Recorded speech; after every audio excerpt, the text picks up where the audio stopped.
Welcome to this recording then of the revision guide for dusting the phone by Kaye. Phones have changed a lot over the years, but the basic premise of using a phone has always stayed the same. The idea of waiting for a call from somebody else, hoping that phone's going to ring or that message is going to light the screen up from that person you care most about. You can't help but keep checking that phone over and over again, hoping that message will come through to you. It is that basic concept that Dusting the Phone by Kaye is all about. Dusting the Phone is part of the GCSE Poetry Anthology, and today we're going to look at the 3 assessment criteria. That would be the meaning of the poem itself, its language, form and structure, and lastly, its context. Without further ado then, let's focus on the poet herself. This is Kaye. Kaye was born in Edinburgh in November 1961, adopted by a white Scottish family and raised in Glasgow. A blend of identities that frequently informs her exploration of love, belonging, emotional nuance in her poetry. She identifies as a lesbian, and her work often reflects themes of longing and emotional intensity in relationships. Kaye's ability to depict the gap between mundane actions, dusting and polishing as described in the poem, and an overwhelming inner turmoil is typical of her work. Now let's watch a short revision video then, talking us through some of the meanings of the poem and why these might have been included. Dusting the Phone is a contemporary poem by Scottish writer Kaye, published in her 1993 collection Other Lovers. The poem explores themes of love, longing, obsession and uncertainty, focusing on the emotional turbulence of waiting for a phone call that may or may not come. Through direct conversational language and vivid imagery, Kaye captures the loneliness and anxiety of modern relationships, especially those marked by imbalance and emotional dependence. The speaker of the poem is caught in a cycle of hope and frustration. She is in love, or at least infatuated, with someone whose attention and communication are unreliable. The poem opens with the powerful line, "I'm spending my time imagining the worst that could happen." From the start, we are pulled into the speaker's emotional state, anxious, insecure, and filled with obsessive thoughts. Her day is punctuated by the constant anticipation of a phone call. She checks the phone compulsively, dusts it, listens for it, imagines it ringing, yet the silence continues. Kaye's use of language is direct and urgent. The speaker's thoughts spiral quickly from casual expectation to deep fear, imagining scenarios where the person she loves is dead in a ditch or simply indifferent. The tone fluctuates between hope, maybe he's only in the pub, and despair, reflecting the instability of her emotions. The phone, a symbol of connection and intimacy, becomes instead an object of obsession and torment. The act of dusting the phone becomes symbolic of waiting and caring for something that does not return that attention. The phone is always present, always silent, and always at the center of her thoughts. The poem also explores the idea of emotional dependence. The speaker's entire sense of worth seems to hang on whether the phone will ring. She's unable to focus on her own life, caught in the limbo of waiting for someone else to take notice of her. This portrayal is deeply relatable for anyone who has experienced unbalanced or uncertain love. As the poem progresses, the speaker grows more self-aware. She questions her own behavior and starts to reflect on the absurdity and pain of the situation. In one of the most striking lines, she says, "I assault the postman for letters, I look for junk mail, I hover around the front door, the telephone." Here, Kaye shows how the speaker's longing infects her daily life. Even mundane routines are disrupted by her emotional need. The speaker is haunted by silence, and that silence becomes louder than words. One of the central themes of Dusting the Phone is longing and unrequited love. The speaker's emotional vulnerability is laid bare as she waits for someone who may not be thinking of her at all. Her need for connection becomes painful, consuming her thoughts and actions, Another key theme is obsession and emotional imbalance. The poem explores how easy it is to become fixated on another person's attention, especially when that attention is unpredictable. Kaye paints a powerful picture of how love, when unreturned or unstable, can lead to self-doubt and anxiety. There is also a theme of modern isolation. The telephone, meant to connect people, instead becomes a symbol of distance and silence. In a world where communication is constant, the absence of it becomes all the more painful. Finally, the poem touches on self-worth and identity. The speaker begins to question whether she is foolish, whether she deserves more, whether the love she feels is even real. In this way, Dusting the Phone becomes a quiet but powerful portrait of emotional resilience as well as vulnerability. Now we've heard a little bit about the poem itself, let's now take a reading of that poem by Kaye.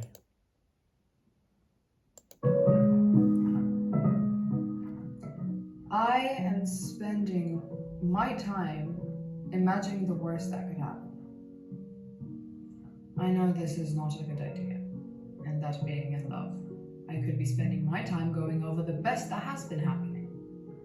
The phone rings, hurdling some disaster. Sirens, or it doesn't ring, which also means disaster.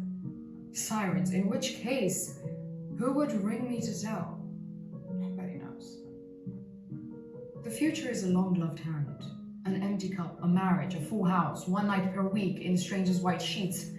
Forget tomorrow, you say, don't mention love. I try. It doesn't work. I assault the postman for a letter. I look for flowers. I go over and over our times together, reread them. This very second I am waiting on the phone. Silver service. I polish it. I dress for it. I give it extra in return for your call. Infuriatingly, it sends me hoaxes, wrong numbers, or worse, calls from boring people. Your voice disappears into my lonely cotton sheets. I am trapped in it. I can't move. I want you. All the time. This is awful. Only a photo. Come on, damn you, ring me or else. What? I don't know what. A woman then desperately hoping, waiting for a sign of love, a sign of affection that means that her relationship is real. I am spending my time imagining the worst that could happen. I know this is not a good idea, and that being in love, I could be spending my time going over the best that has been happening. The phone rings, heralding some disaster. Sirens. Or it doesn't ring, which also means disaster. Sirens. In which case, who would ring me to tell? Nobody knows. The future is a long-gloved hand, an empty cup, a marriage, a full house, one night per week in strangers' white sheets. Forget tomorrow, you say. Don't mention love. I try. Doesn't work. I assault the postman for a letter. I look for flowers. I go over and over our times together, reread them. This very second, I am waiting on the phone. Silver service. I polish it. I dress for it. I'll give it extra in return for your call. Infuriatingly, it sends me hoaxes, wrong numbers, or worse, calls from boring people. Your voice disappears into my lonely cotton sheets. I am trapped in it. I can't move. I want you all the time. This is awful. Only a photo. Come on, damn you, ring me. Or else, what? I don't know what.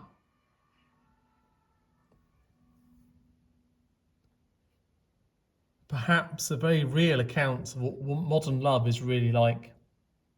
Okay, now we've read through the poem, we understand what it's about, we understand its themes. We need to look at its language and its structure. As normal in these videos, I've divided the poem into 3 pieces, a start, a middle and an end. And in 2 different colours, you're going to see notes regarding its language choices and structural devices and the impact on the reader. It opens with a confessional, anxious tone. The use of present continuous tense, I am spending, suggests an ongoing state of mental distress.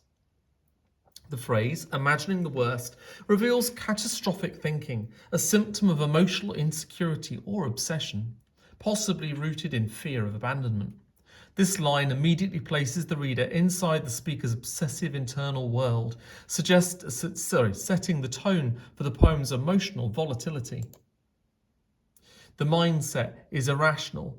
I know this is not a good idea. The speaker cannot help herself.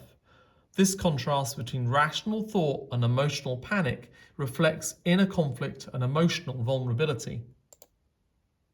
The phone becomes a repeated symbol of emotional dependence, while the language, simple, fragmented and intense, reflects the speaker's internal chaos. The speaker's anxious thoughts suggest she may be emotionally dependent on the person she's waiting to hear from, even though she logically understands she should focus on the best that's been happening. Her mind is consumed by fear. The poem hints at attachment anxiety, the fear that love may be taken away or ruined at any moment. These lines show whether the phone rings or not, the speaker interprets both as signs of doom. The repetition of disaster and sirens creates a sense of panic and overreaction. Now let's move to the middle of the poem. The tone here is fragmented, contradictory and emotionally turbulent. The tone reflects confusion, switching between hope and despair, idealism and detachment. The metaphor of a long gloved hand is ambiguous. The glove hides what's underneath, perhaps symbolising a concealed or unreachable future. A hand can offer help or threaten harm, so there's also a sense of uncertainty or distance. These images shift quickly from idealised domesticity, marriage and a full house, to loneliness and sexual detachment. This only happens one night per week.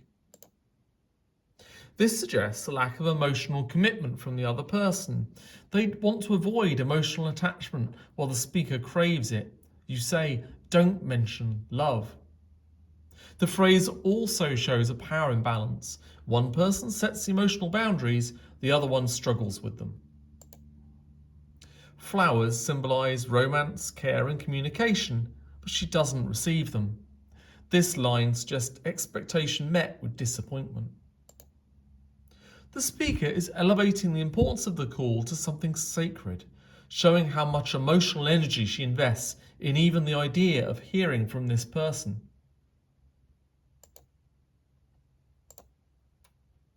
Desperate, exhausted, emotionally raw, moves from frustration to dark humour to loneliness, anger and helplessness. The speaker is trapped in unrequited longing, culminating in emotional collapse. The poem opens with frustration directed at the phone, personified as it has agency or malice. Rather than bringing her comfort or connection, it brings her disappointment, hoaxes, wrong numbers, boring people. Reminders of the absence of the one person she wants to hear from. The phrase, or worse, calls from boring people, adds a touch of dark humour, but behind it lies emotional pain. Even genuine contact feels meaningless if it isn't from him. Lonely cotton sheets convey solitude and longing. The bed, typically a place of intimacy, becomes a symbol of absence. The speaker is emotionally paralysed, trapped in longing and obsession. These short, direct sentences are declarative and raw, expressing an overwhelming sense of helplessness. The phrase, only a photo, reduces her connection to something inanimate. She has no voice, no presence, no touch, only a static image.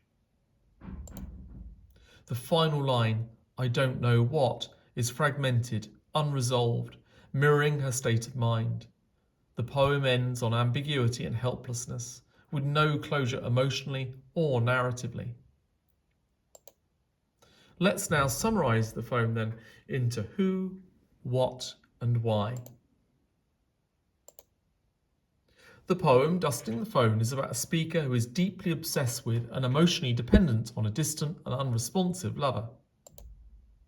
The poem Dusting the Phone explores an intense emotional turmoil of waiting for a lover to call, revealing the feelings of obsession, insecurity, and longing.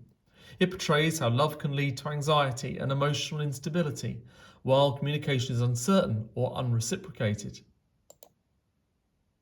Why was it written? The poem Dusting the Phone was written to express emotional intensity, vulnerability, and obsession that can come with being in love, especially when that love feels uncertain or one-sided. Jackie Kaye explores how waiting and longing can consume a person, turning everyday moments into emotional struggles. Now we're going to look at 3 key quotes from the poem with notes around it. Here is quote number 1. And 3 things you could say. Please pause the screen now if you want to make notes on key quote number 1. Key quote number 2.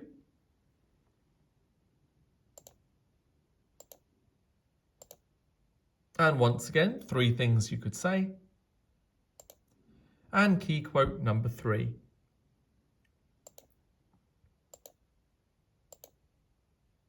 As you can see from each of these notes, I've zoomed in on key language choices and commented on structural devices that have a particular effect. Each one of these would become a full paragraph that could easily be a grade 7 at GCSE. Now, as we near the end of this video, we're going to look at a bit of essay writing. So now you've got all the notes, you understand what the poem's about, you've got an idea of some key quotes to use. How would you actually write about it? As normal, you would get marks for commenting on language and structure, poem's meaning, and commenting on the poem's context. In this video, I'm going to focus particularly on the poem's meaning, and to be precise, the introduction to a possible essay. You can see these are going to be 2 introductions to the poem Dusting the Phone. One is a grade 3 and the other is a grade 6. Let's take a look at the grade 3 answer first. First of all, you'll note there are here 3 sentences being used. The answer, first of all, starts off with just saying who is speaking. Then we have a list of emotions, sad, worried, and lonely, that the speaker might feel, showing some understanding of what this speaker or this poem, or the emotions this poem is trying to present. And then it tells you what the poem is trying to show us, what it's trying to teach us, perhaps. The poem shows how love can sometimes hurt and make people feel upset when they don't hear from someone they care about. This is a very simple version of what this video has told you, and there's no clever language here. It's simply 3 sentences giving an overall summary of the poem itself. Now, as we upgrade that to the grade 6, we immediately note that the answer itself isn't that much longer. In fact, it's still 3 sentences long in total. As I said, this is just an introduction, so you won't find quotes here. You'll notice straight away I mentioned the poet's name, Jackie Kaye, straight away. And then it uses words like explores, suggesting we bring our own thoughts and feelings to this poem, not just those that Jackie Kaye might want us to think. You can see it talks about the speaker once again, with a mixture of hope, frustration, and sadness, listing off the emotions that person is feeling. But they're very much more specific than the grade 3 answer. We've got some positives and negatives there, hope, frustration, sadness, indicating then that there's different ways of looking at this poem, different interpretations we could be offered. You can see it mentions powerful language and emotional imagery, and it also says how we're supposed to learn from this poem, how we should feel as we read it. In short, the grade 6 is not much more detailed, but it offers a bit more insight into why the poem was written and what it might be about in a much higher level than the grade 3 does. Thank you very much then for listening to this revision guide to Dusting the Phone by Jackie Kaye.